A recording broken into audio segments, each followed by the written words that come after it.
Resmi dirilis, Honda Malaysia menghadirkan Honda ME King 125. Wah, gimana nih tampilannya?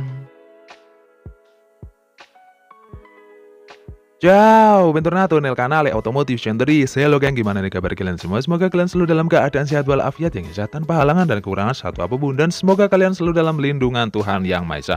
Allah Subhanahu wa Ta'ala, amin amin ya rabbal alamin. Dan di banyak video saya yang lalu, saya ini lebih sering kayaknya guys ya, mengulas ataupun membahas soal sepeda motor matic seperti itu, baik yang entry level ataupun stylish ataupun terabasan ataupun maxi scooternya ya, karena emang pangsa pasar kita banyak di sana geng, dan di kesempatan sekali ini saya akan membahas motor bebek lah. Jadi Malaysia itu baru aja menghadirkan Honda ME King 125. Bukan deng, jadi Honda Malaysia itu menghadirkan Honda Dash 125. Jadi kalau Honda Dash itu di Indonesia itu lebih terkenal dengan nama Honda Blade 125. Jadi untuk Malaysia ataupun di sana itu memang pangsa pasarnya lebih banyak, mereka itu cukup banyak lah, mereka itu lebih suka motor-motor yang bebek ataupun yang bergigi seperti itu kan. Dan mereka itu menyebutnya di sana sebagai kapcai kalau nggak salah ya. Jadi untuk Honda Dash 125 ini emang dipersiapkan Honda Malaysia sebagai salah satu produk unggulan dan andalannya geng. Jadi ini merupakan suksesor atau penerus dari Honda Dash sebelumnya. Dengan berbagai penyempurnaan dan peningkatan ataupun penyempurnaan yang dilakukan Honda, Honda mengharapkan untuk Honda Dash 125 ini bisa setidaknya apa ya guys ya, mungkin menggoyahkan dominasi Yamaha di sana. Karena kalau nggak salah Yamaha itu di sana cukup cukup mencengkram ya guys ya. Dan untuk tampilannya kayak gimana, yuk kita bahas bareng-bareng guys. Untuk pertama kita lihat dari tampilan mukanya dulu. Kenapa saya bilang ini Honda ME King 125? Karena untuk melihat headlamp pertamanya itu saya langsung keinget sama ME King yang ada di Indonesia. Sekilas itu seperti mirip ya guys ya. Jadi bentuk ataupun pola dan kontur dari headlampnya itu memang sedikit banyak mengingatkan saya sama ME King ya. Sebenarnya nggak juga ya, karena bisa dikatakan mirip sama Revo ataupun Supra yang ada di Indonesia. Dan untuk perlampuan ini udah ditingkatkan dari halogen menjadi LED ya guys ya, walaupun hanya untuk lampu utamanya. Dan untuk desainnya ini bisa dikatakan kayaknya lebih singkat ya guys ya daripada Honda Blade yang ada di Indonesia. Ini emang lebih singkat, dan mungkin untuk dimensinya bisa dikatakan mirip seperti Supra kali ya guys ya. Dan yang di depan kita ini warna abu-abu bercampur sama warna hitam. Dan untuk speedometernya tampilannya nggak kalah keren geng.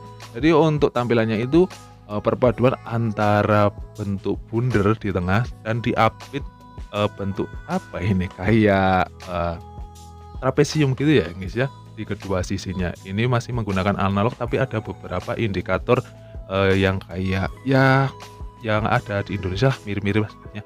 Dan untuk keamanan masih menggunakan shutter key biasa. Dan untuk di area sini, di area punggungnya itu ada beberapa perpaduan warna, ada hitam glossy sama hitam plastik biasa aja geng.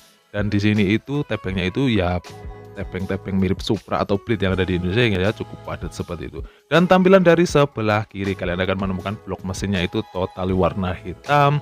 Terus wing armnya juga hitam, dan ada pelindung ataupun cover dari rantai yang menutupi untuk di area atasnya aja geng. Dan untuk kaki-kakinya menggunakan shock breaker atau pir berwarna hitam. Dan tersedia mata kucing juga untuk bagian kanan dan kirinya.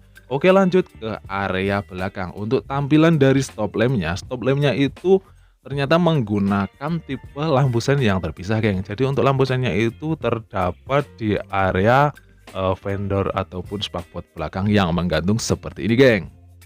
Dan untuk perlampuan ini mirip sama Supra GTR ya guys ya. Dan untuk lampu sennya itu mirip seperti ya barang miripnya Verza ataupun Honda Tiger kayaknya guys ya. Dan di sebelah kanan ataupun di area kaki-kaki ini menggunakan case wheel ya guys ya.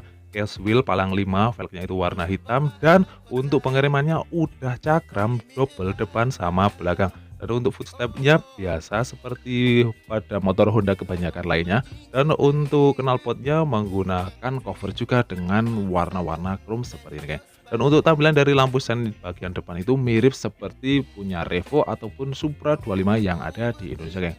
untuk fender depan atau spakbor depan juga panjang dengan sedikit alur-alur seperti itu ya. Dan untuk tampilan dari ban ataupun kaki-kakinya seperti ini. Jadi pakai teleskopik di area depan, warnanya itu warna tabungnya itu warna hitam dengan pengereman cakram satu piston kalau nggak salah ya. Untuk kalipernya itu diberikan warna emas dan untuk ring ataupun cakramnya itu bunder biasa, belum yang floating seperti itu kan. Dan untuk tampilan dari bodinya, untuk tulisan dashnya sendiri itu warna hitam dan permainan warna di sini itu cukup minimalis ya guys ya. Ya walaupun ada berbagai perpaduan warna dimulai dari silver, warna hitam, terus warna merah dan sedikit warna putih dan ini tampilannya itu bisa dikatakan ya cukup manis juga geng. Dan nih tampilan dari berbagai sudutnya dimulai dari fairing depan, di area undercoil sampai area knalpotnya seperti ini. Untuk bloknya totali warna hitam masih menggunakan Kickstarter juga atau dilengkapi dengan Kickstarter dan apa ya guys ya? Ya bisa dikatakan ini mirip lah seperti yang ada di Indonesia dan untuk joknya juga mengikuti bentuk dari bodinya geng. Jadi cukup panjang, cukup tebal juga dan ini tampilan dari kokpitnya. Untuk tangki BBM-nya kalau nggak salah di sekitaran 4 literan gitu. Dan kalau 4 liter itu apakah cukup besar ataupun cukup minimalis saya juga kurang paham. Dan ini tampilan dari bagasinya, nggak cukup gede tapi nggak terlalu kecil juga ya, worth it lah cukup untuk mobilitas masyarakatnya lah seperti itu ya guys ya. Dan untuk spesifikasinya untuk mesinnya 1 silinder SOHC 125 cc 4 tak 2 katup berpendingin udara mampu memuntahkan tenaga di 7,4 kW dan torsi maksimalnya itu di 9,54 Nm dan udah cakram depan belakang terus tangki BBM-nya di 4 literan dan ya mungkin bisa dikatakan cukup worth it lah ya guys ya untuk sekelas motor bebek 125 cc ini. Dan untuk harganya sendiri ya cukup bersaing nih Kang karena lebih murah dari Scoopy ternyata. Scoopy itu kalau nggak salah di sekitaran 21-22 ya. Kalau Honda Dash ini di sekitaran 20 jutaan. Gimana nih Kang? Apakah kalian tertarik sama motor ini ataupun Honda cukup tertarik untuk kembali menyegarkan motor-motor bebek mereka yang sudah ada di pasaran karena tentu aja motor bebek itu pasti punya penggemarnya sendiri dan kelasnya tersendiri ataupun sensasinya tersendiri ya guys ya.